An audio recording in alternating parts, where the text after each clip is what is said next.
Everyone আসসালামু আলাইকুম। তো আজকে আমি চিনি দিয়ে আর ময়দা দিয়ে মিষ্টি মনেক্কা বানাবো। আমি লবণ দিলাম পরিমাণ মতন লবণ দিছি আর দিয়ে দিব তেল।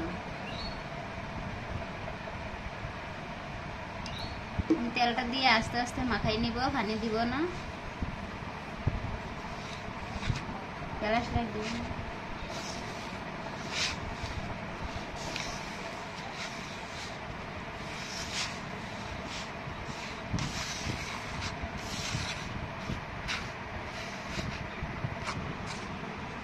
তারপর তেল দিয়ে মাখাইতে শুধু পানি দেই নাই, আর তেল দিয়ে মাখাইলে এরকম হয়ে যাবে।